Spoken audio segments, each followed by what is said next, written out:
The Pacific holds its secrets deep, in darkness and silence. But some secrets are too important to stay lost. A mission decades in the making begins. A ship equipped not for travel, but for retrieval, for reaching into the deep past. Dr. Sarah Chen has spent 15 years studying the skies of a war fought before she was born.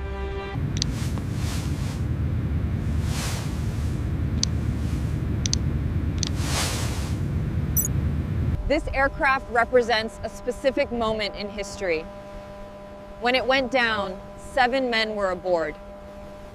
Marcus Webb knows the ocean's dangers intimately.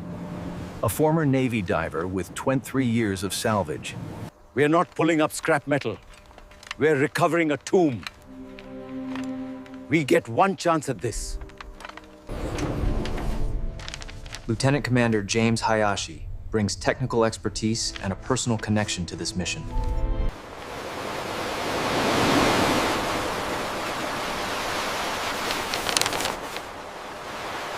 The team gathers. Divers, engineers, preservation specialists, all understand the unique stakes.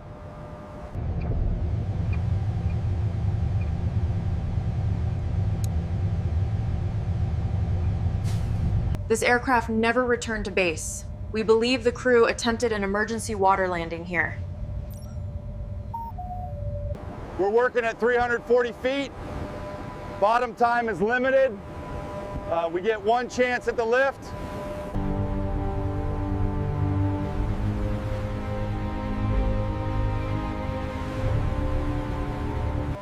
The preparation phase begins. Every system, every piece of equipment undergoes ritualistic checks.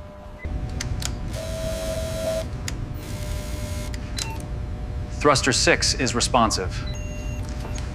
Marcus and his team prepare their custom mixed gas rebreathers, their lifeline to the surface world.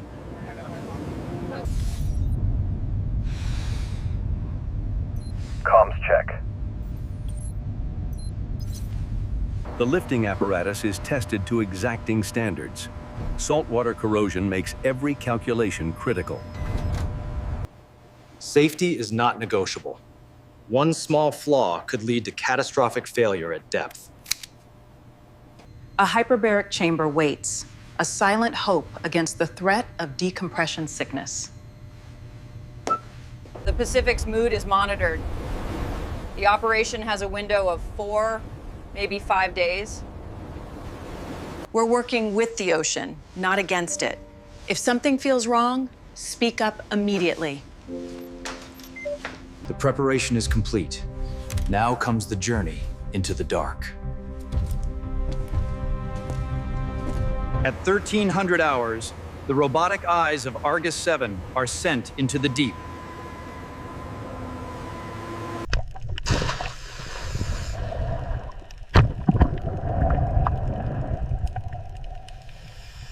"50 feet. 100. The world of light is left behind. Pressure builds with every foot. At 250 feet, sunlight is a memory. The ROV's lights carve tunnels through absolute blackness.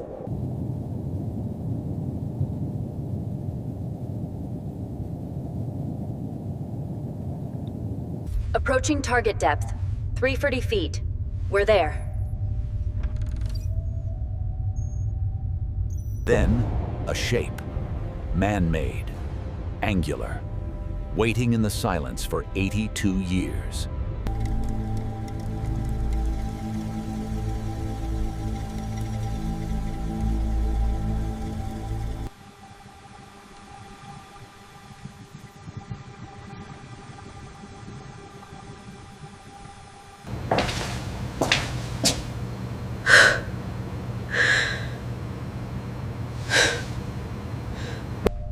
She's more intact than we hoped.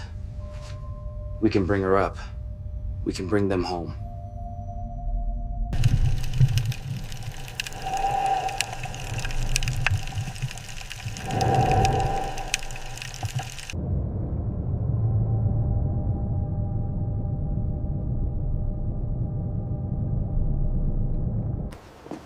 We need to notify Japanese authorities.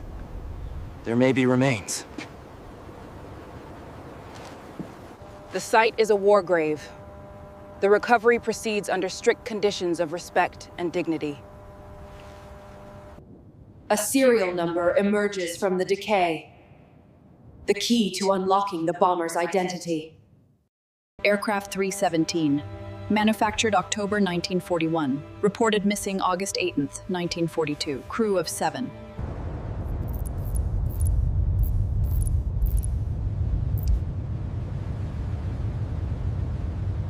A new dawn. Perfect conditions. The dive team enters their final mental and physical preparation. At 0630, they descend into the silent world, following a line into the crushing dark.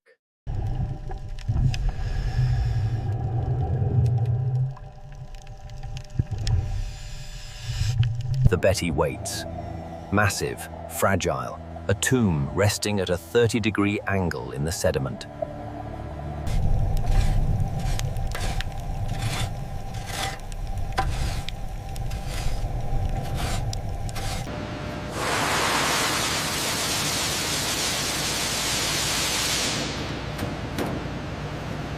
Marcus works on the most delicate task, securing the tail without collapsing the damaged stabilizer.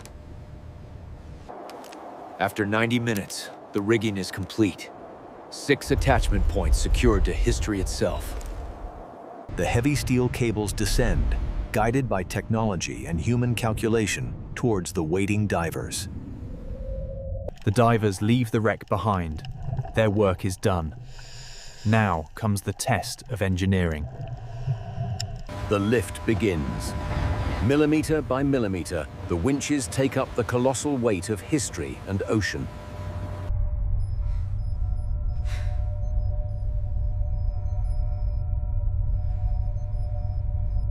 It rises through darkness. At 200 feet, sunlight finds it. Light it hasn't known since 1942. Strain spike on cable B. Port side load increasing. A problem. Uneven weight distribution. The wreck tilts. Hold position!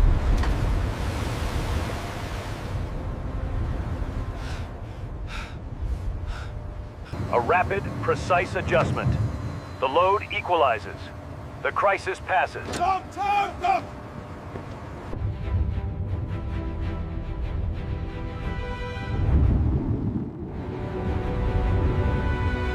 Then it's emerging. The ocean releases its prize. The G4M Betty returns. A skeleton wrapped in rust, held together by corrosion and by hope. An impossible sight. The lift is complete. The tomb has been raised. The recovery phase ends. The preservation begins. The recovery is only the beginning. Now comes the meticulous work of cleaning, documenting, and preserving.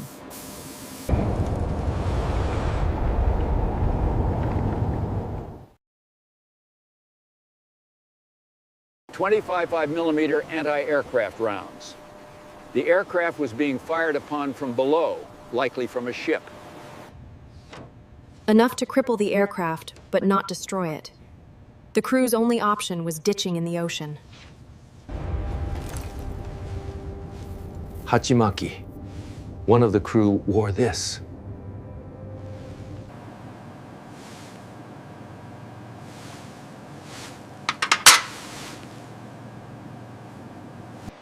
The cleaning is tedious. Each square foot requires 30 minutes of gentle, reverent attention.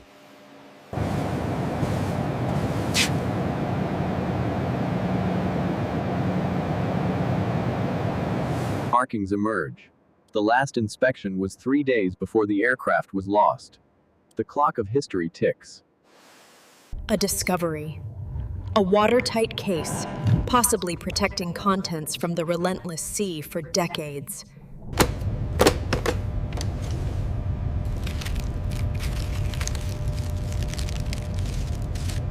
The crew of aircraft Surge 317, captured perhaps hours before their final mission.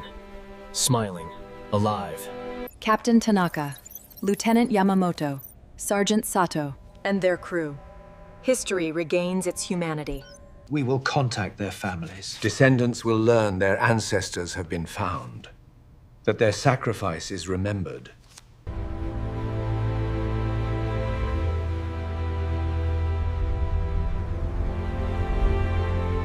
The journey continues, 340 miles to the restoration facility. The bomber must travel like a sleeping king.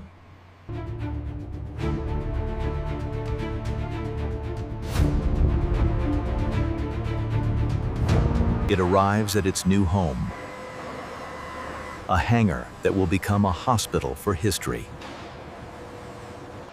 First, we stabilize. Before we can rebuild, we must ensure the airframe won't collapse from its own weight. The detective work begins, finding original plans for an aircraft whose records were mostly lost to war. Modern techniques won't do. They use period-correct methods, hand forming, hammering, precision filing. The wings are addressed. Salvageable ribs are treated. Lost ones are recreated, rivet by authentic rivet. We're not building a replica. We're resurrecting the original. Every rivet must be true to 1941.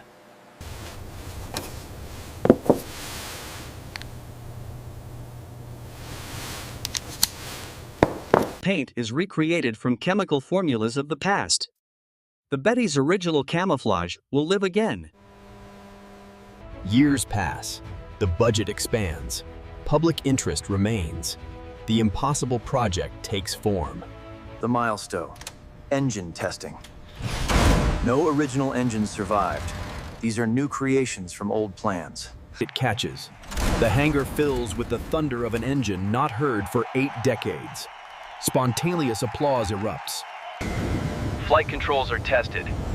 Everything must be perfect. There are no second chances with this aircraft. 5 years of work. $12 million.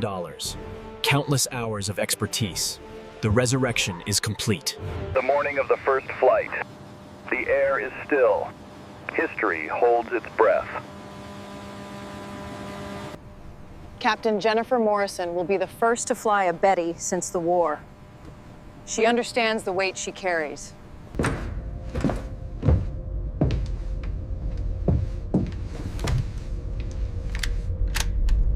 Battery on? Starting number 1 engine.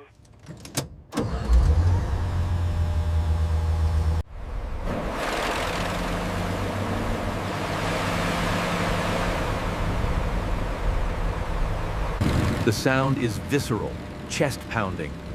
2 Cathay engines singing their long-forgotten song. She taxes, learning the aircraft's personality. At the run-up arid, final checks are made. Cleared for takeoff. On the ground, hundreds watch. Sarah, Marcus, Robert. All silent.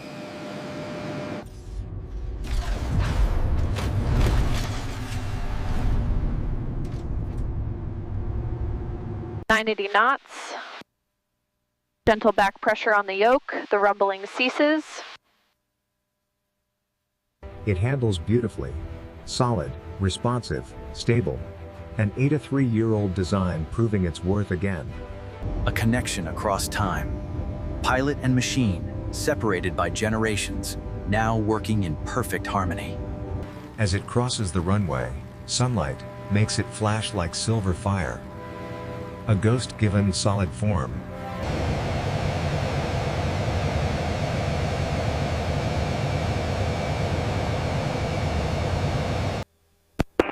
After 45 minutes, it's time to return. The flight has been flawless. Now, the final test. 8 to 5 knots. A gentle descent. The runway threshold passes beneath.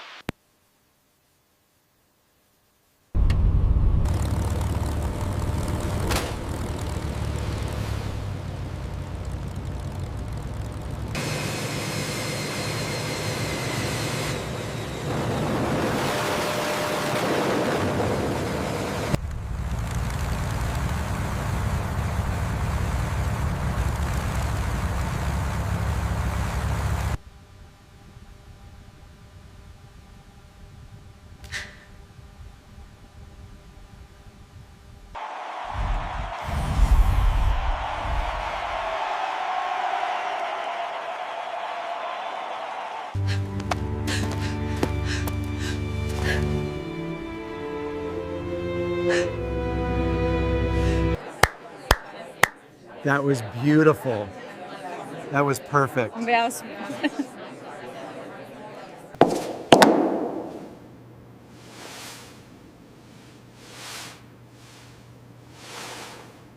"5 years of his life, validated in one perfect flight. The craftsman sees his work take wing. Look at her, absolutely flawless. All that hard work paid off. Cheers, everyone!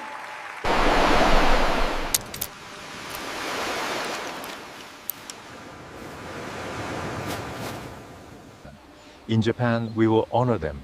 A ceremony. Their families will see this. It will bring closure.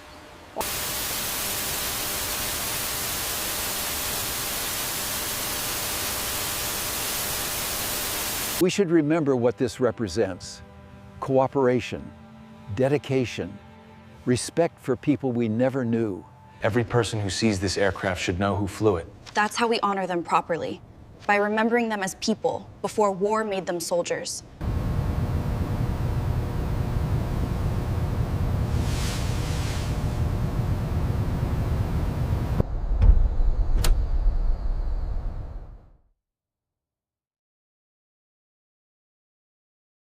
The same stars that shone on the Pacific in August 1942. The same stars that will shine on its future flights. The Betty will fly again, not as a weapon, but as a memorial. A teacher of history. Their names are preserved. Captain Hiroshi Tanaka, Lieutenant Kenji Yamamoto, Sergeant Takeshi Sato. The story is passed on. The connection between past and present is maintained. From instrument of war to symbol of remembrance. That transformation is the true restoration. The ocean gave up its secret. Courage and dedication performed a resurrection. History flies on.